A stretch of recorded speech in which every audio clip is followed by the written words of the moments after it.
बताएंगे ताकि आप ज्यादा से ज्यादा ट्रेडिंग ट्रिक समझ पाए, और अगर आप उसमें हैं तो आपको रणनीति पता लग जाएगी, नहीं है तो आप जान पाएंगे कौन से स्टॉक्स को आपको लेना और अपने फेवर अपने रिस्क रिवॉर्ड के हिसाब से आप वो ट्रेड ले सकते हैं। चलिए सबसे पहले अनुराग से समझ लेते हैं उनका निफ्टी पर व्यू क्या है, उसके बाद स्टॉक स्पेसिफिक चर्चा शुरू करेंगे। अनुराग, निफ्टी पर आपके रिकमेंडेशन, आपको भी लगता है 6100 की कॉल में जो बाइंग आई है ये पहला इंडिकेटर है कि बाजार चल सकता है और 6100 को ब्रेक करके ऊपर के लेवल दिखा देगा जल्दी ही? हाँ डिम्पी, मुझे भी इस तरह की बुलिश मूवमेंट के संकेत नजर आ रहे हैं, और जिस तरह से 6100 की कॉल में बिल्डअप हुआ है ये लॉन्ग साइड में हो सकता है। इसके अलावा अगर हम लोग देखें तो पिछले 3 से 4 ट्रेडिंग सेशंस में जिस तरह से निफ्टी फ्यूचर्स में लॉन्ग बिल्डअप हुआ है ये काफी मजबूती देता है निफ्टी को, और इंडिया विक्स इंडेक्स जो हमारा है जो कि मार्केट वोलेटिलिटी को दर्शाता है वो इस समय 17 के आसपास चल रहा है, और इसका जो बैंड है 13-17 का, ये हो सकता है कि कहीं ना कहीं 17 के लेवल से कूल ऑफ करे, तो इससे भी थोड़ी मजबूती मिलेगी निफ्टी को।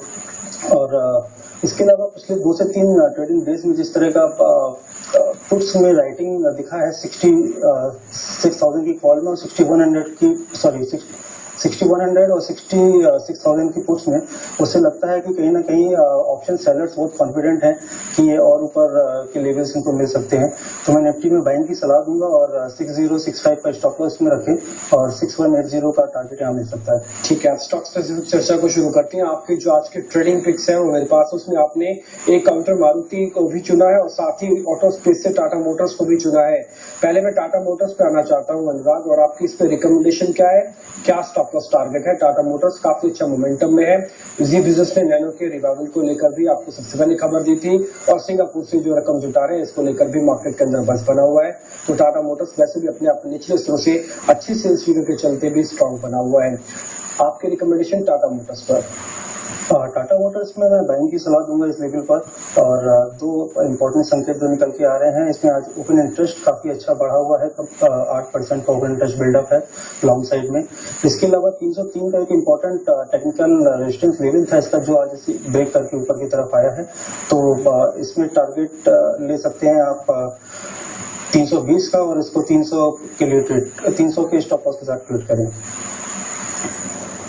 फिलहाल काउंटर 309 पे ट्रेड कर रहा है, लेकिन यहाँ पे आप चाहें तो एक लॉन्ग पोजीशन ले सकते हैं। 320 का आपको टारगेट मिल सकता है, यहाँ पे स्टॉप लॉस कहीं भी आप 300 का रखें। असल में 300 की रेंज की इंपॉर्टेंस बहुत ज्यादा है, जब 300 की रेंज के ऊपर आता है टेक्निकल एनालिस्ट, क्योंकि ये रेंज इसलिए भी अहम ज्यादा हो जाती है क्योंकि यहाँ पे आके इसके मल्टीपल रेजिस्टेंस है और मल्टीपल सपोर्ट है, जो कि ये काफी लंबे समय से इसी रेंज में रुका हुआ है। इसलिए जब भी 5 रुपए का मूव मिल जाता है वही रेजिस्टेंस सपोर्ट में कन्वर्ट हो जाते हैं, सपोर्ट रेजिस्टेंस में कन्वर्ट हो जाती है। फिलहाल अभी तक का पैटर्न ये था कि 302 पार करेगा तभी चलेगा, 302 पार करने का 310 तक भी आ चुका है, इसलिए 300 का आपको सपोर्ट दिया रहा है वेरी इमीडिएट, और आगे के चलता है तो कम से कम 10 रुपए और मिल जाएंगे, तो 320 का टारगेट है। आज आपकी लिस्ट में मारुति भी शामिल है, इसके आपकी रिकमेंडेशन क्या है? मारुति में टेक्निकली काफी स्ट्रॉन्ग ब्रेकआउट मिला है, एक बुलिश फ्लैग फॉर्मेशन हुआ था डेली चार्ट्स में जो 7 से 8 ट्रेडिंग डेज तक कंसोलिडेट किया उस लेवल्स पर, और वहां से ब्रेकआउट मिला है, तो इसमें 1805 तक के लेवल्स आ सकते हैं, और इसको 1660 के स्टॉप लॉस के साथ ट्रेड करा जा सकता है। 1805 तक के लेवल्स भी आपको मिल सकते हैं। 1726 तो आ ही चुका है। आपको ध्यान होगा कि जब इसमें हड़ताल हुई थी तब एक तेजी से काउंटर टूटा था, इनफैक्ट तब तो 1000 तक के भी लेवल्स आने के बाद सामने आई थी और आए भी थे, 1100 तक तो काउंटर आ ही गया था। उसके बाद का जो मूव मिला वो काफी इंटरेस्टिंग था, मैनेजमेंट ने पूरी जान लगाई जो हड़ताल से नुकसान हुआ था उसको कवर करने में, और पिछले 2 महीने के अंदर बाद में उन्होंने एक नोटिस देके ये भी बताया कि ओवरऑल जितना भी हड़ताल से नुकसान हुआ था काफी हद तक पूरा कर लिया गया है, एक्सपेंशन मोड में भी है, और सीधा सीधा जो नए प्रोडक्ट्स इन्होंने उतारे हैं मार्केट्स के अंदर उसका भी बेनिफिट मिल रहा है। साथ ही कच्चे तेल के जो दाम घटे, पेट्रोल के दाम घटे, उसका भी बेनिफिट इसकी टोटल सेल्स में आया। इन्होंने कई वेंचर्स भी किया फाइनेंस को लेकर, उसका बेनिफिट भी मिल रहा है, और एक्सपोर्ट कंपनी की तरफ से काफी बड़ा है, स्पेशली अफ्रीका में इनका ये एक्सपोर्ट है वो काफी स्ट्रॉन्ग हुआ है। तो येन डेप्रिसिएशन का भी सीधा सीधा इनको बेनिफिट मिला, क्योंकि रॉयल्टी पेमेंट इनकी काफी हद तक जाती है सुजुकी को, जो इनके फेवर में आ रहा है जिस तक का येन में ट्रेड हो रहा है। तो मारुति अलग अलग रीजंस की वजह से काफी तेज है, आप बाय करके चल सकते हैं, 1805 तक तो जा सकता है जिनके पास है। ट्रेलिंग स्टॉप लॉस लगाएं, स्टॉप लॉस आपको मिलेगा 1660 रुपए का। आगे बढ़ते हैं, और एक और स्टॉक है जो कि आज दिया गया बैंकिंग स्टॉक से, वो है इंडसइंड बैंक। इस पे भी एक व्यू ले लेते हैं अनुराग का, उसके बाद अलग अलग गेस्ट से भी हमने व्यू लिए, वो भी आपको बताएंगे। पहले इंडसइंड बैंक पे एक व्यू लेते हैं, क्या करना चाहिए। अनुराग, रिजल्ट के बाद लगातार काउंटर चला और मुनाफा वसूली के नाम पर सिर्फ 5-10 रुपए का ही नुकसान आते हुए दिखा, और बढ़ते समय बहुत तेजी से बढ़ता है, आज भी 2 से 2.5% ऊपर है ये। इंडसइंड बैंक पे आपका व्यू क्या है?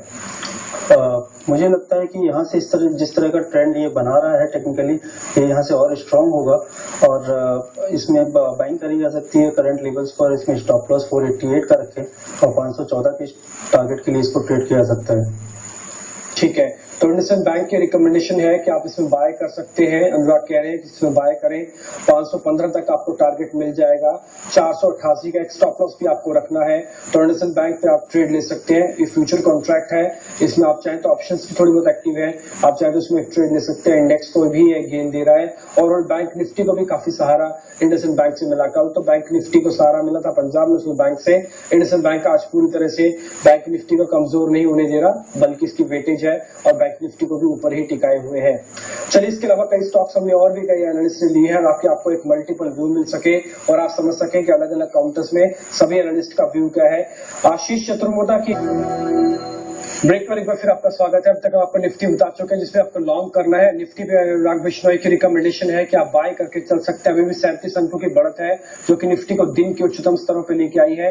6180 तक का टारगेट आपको देखने को मिल सकता है। अनुराग बिश्नोई की रिकमेंडेशन, उन्होंने कहा कि मारुति पे भी आप बाय कर सकते हैं, टाटा मोटर्स पे भी उनकी खरीदारी की कॉल है, और साथ ही इंडसइंड बैंक पे भी वो कहते हैं कि आप खरीदारी कर सकते हैं 515 के स्तरों पे। अगर आप भी इस कार्यक्रम का